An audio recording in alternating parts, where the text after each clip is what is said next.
Hi guys, welcome back to the channel. Today's going to be kind of a little bit of a different video, maybe boring to some, but I just wanted to go over some of the upgrades I've done to the brakes and adding a new part. Just want to go over some of the brake upgrades that I've done to the car in the past couple months, some stuff that I haven't videoed.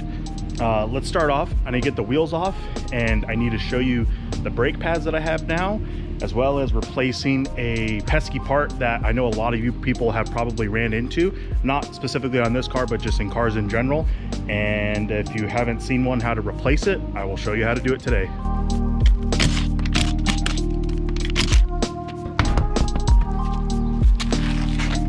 For brake pads for this year, I went with G-Lock, and these are R12 compound up front. And then the rear, I went with R10s. Previously, I had Hawk HP Plus brake pads. I've actually had Hawk HP Pluses on this car, my white NC, and then my NA Miata. But after the Hawks, I went to a Willwood big brake kit up front. I've always liked those pads because of the initial bite. You hit the pedal, it stops. But after a couple laps and kind of really trying to modulate the brakes, they're really just an on and off switch. And if you kind of really ask anyone who runs HP pads, they'll completely understand what you're talking about of it being an on and off switch. I wanted a little bit more modulation. G-Locks, a lot of people have ran these, have ran this compound on this chassis, and nothing but good reviews. So I figured, why not? I'll try it out. And I really only have one track day on these, so I can't really say much about them. I ran them at Buttonwillow this last month. Definitely a huge difference between the Hawk HP Plus and these, as in, like I said, the Hawks are on and off switch. They brake when you hit the brake pedal. These ones, got to get some temperature up into them, but your initial bite isn't as hard, but the more you push the brake pedal, the car stops more, as you know, brakes should technically work. So far, I'm liking them. Again, I just went with centric rotors, blank rotors, no need to do drilled and slotted or anything like that. The brake fluid, I kept the same. I'm with a Lucas .4 brake fluid. I know a lot of people are going to shun me. I should be running a better fluid, like a 660 Motul or that blue ATE stuff. That'll eventually happen, but I have a lot of this Lucas stuff. I'm just kind of burning through it. All right, now here's the boring stuff. I hope you could see, but this has been stripped / rounded off for quite a long time, and it made bleeding the brakes very difficult. So I finally ordered a set of new bleeders. I didn't go with the fancy speed bleeders, I just went with normal ones. So I'm going to take these off and I'm going to replace them with just a set I got from Rock Auto for, I don't know, $2. So they kind of look big. I hope this is the correct ones, but we'll see once I install them. But yeah, I'm gonna remove one and put one in and show you guys how to do it. All right, hopefully you can see this, but since it's rounded, I have to use a vice grip. Obviously this one's a little larger than normal. I can't find my small one, so it's broke loose now. So take the vice grip off, loosen it up, and take it out.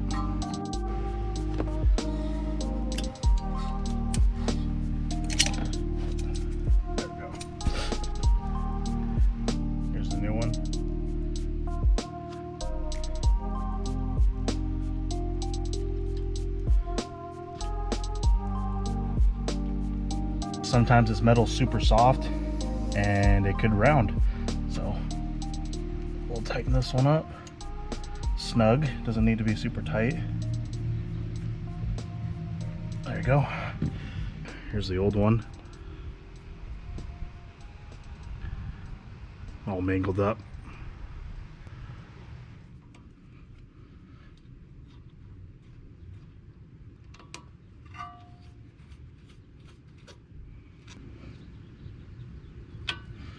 I wanted to show one of my favorite tools that I've purchased to use on my Miata power bleeder from Motor Products. Now I went with the fancy anodized swivel head for the master cylinder, but they have plastic versions that are a little bit cheaper. All in all, this whole kit was like 80 bucks, maybe $100, but it's literally the best thing I've ever had for bleeding brakes by yourself. And I'll put it all together and I'll show you guys how to use it. Who joined us? All right, so start off, I put about 2 bottles in here. I'm just doing it bleed, so I'm not fully flushing the system because my brake fluid is still pretty good after I did the new brake pads. So fill it up, and then you're going to connect your adapter for whatever car you're using it for to the actual hose coming out of this. And that is simply screwing these in. I like to snug these up with 14 and a 17.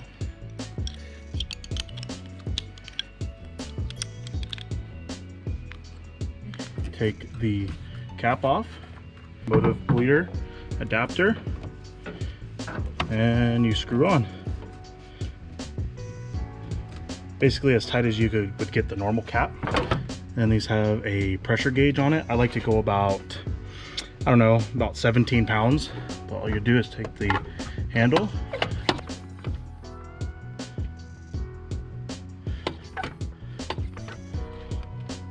another tool to use in conjunction with the motive bleeder is this. You can find these anywhere. I got this one off of Amazon. If I find the link, I'll show you. Some people even use like beer bottles or cans or whatever. All it is a plastic bottle. Has a magnet on the back so you can stick it to any metal surface. All right, let's bleed this brake without using anyone's help except for yourself.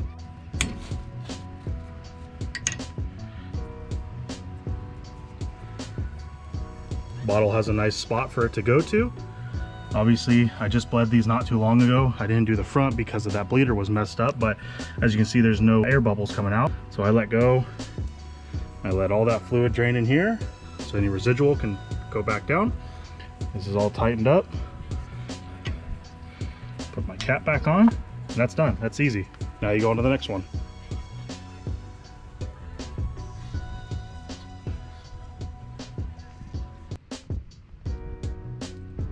No air out of this one, so that's good.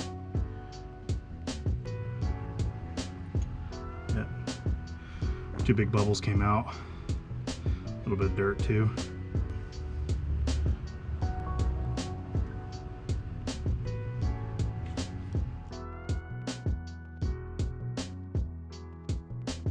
You don't want to let the pressure off of here because it's going to shoot all this fluid out. So you have to let it out of here.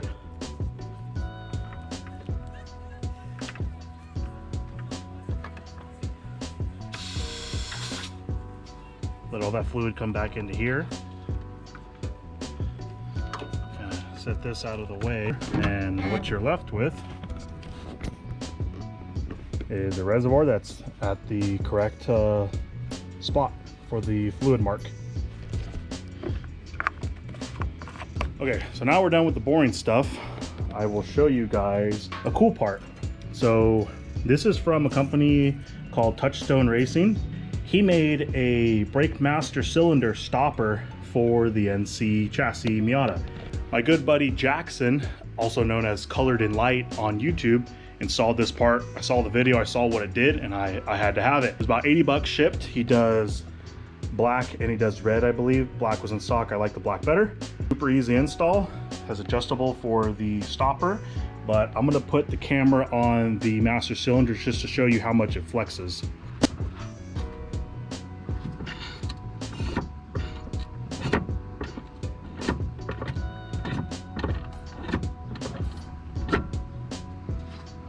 Super easy install. You're using these 2 bolts right here for the top hat of the coilover.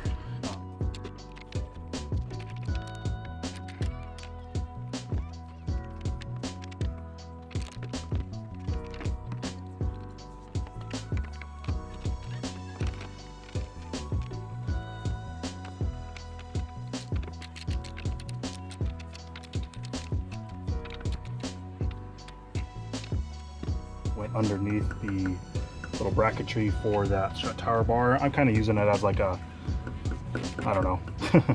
I'll just keep it for now. I have it on the other side, so. But now it's resting right here, so I can adjust this and, you know, put some more pressure on this if I want to, and then snug everything up. So these are all 13mm bolts.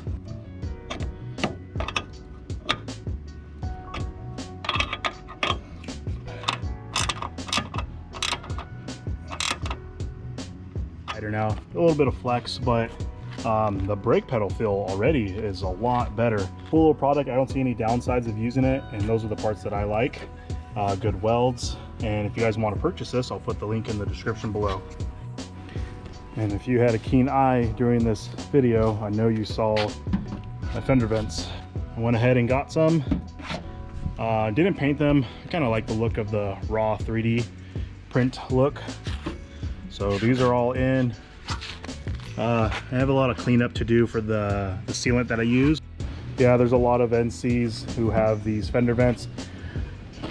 Do they do something? I don't know. I don't even have hood vents yet, which that's going to happen this year, along with a lot of other plans I have for the car. I want to dive in and change some of the suspension components on this car, starting with the coilovers. The new Zetas just came out for the NC chassis. I think this car deserves a good set of coilovers. I want to start over with sway bars too. I want to go back to stock sway bars if I can find a set. Start with that. I'll keep the white lines just in case I need to change anything. Plan for 2022 as well is actually stepping down another size on tires. Before I was on a 255/40, I went down to a 245/40, and now I want to go down to a 235/45. Technically a larger tire diameter wise than this. Some gearing calculations with the 6-speed and the 4.1 rear final drive. I should gain about 3 miles per hour, 3 to 4 miles per hour in every gear. 3 miles per hour is great and perfect. Now that I've raised the rev limit on my car, I don't have to shift as much. My thought process is the less shifting, the faster I should go, because I'm not wasting time shifting. Plus, the less shifting I have to do and the longer I can stay in gear, I might be able to make this trans last longer. The 6 speeds are kind of fragile. A lot of people are going to 5 speeds. I want to hold out as much as I can before I go to a 5-speed, because once I go to a 5-speed, I already know I'm going to have to change the final drive. I'm going to have to go to a 4.4 or 4.7. So that's my thought process on the tires. And it'll be kind of cool to do kind of, you know, because I've ran, you know, 255, 245. I'll go down to a 235 and I'll kind of compare and see which ones I think is faster. And I know a lot of my other NC track guys want to see that too. Some have even told me to go down to a 225, which that might be a little too much, but you never know. We'll see. The smaller tire I go, the cheaper it gets. So, and I'm all for that. But yeah, kind of a different video. Just want to do a brake analysis and show you guys what I have for my brakes. Couple plans I have for 2022. Well, my next video out will be on the 29th. That'll be Big Willow. I have not done that track in this car, or any NC for that matter. I've only done that in my NA. I think I got a 138. I'll try to shoot for like a 135, 134. That should be good. Again, I'm gonna be on the 240. I'm gonna be on the 245. So these things are worn. This is gonna be 100% their last event because they're pretty much done. Yeah, that's about it. If you guys have any questions on the car or anything, leave a comment, leave a like, and I'll see you guys in the next video. Thanks for watching.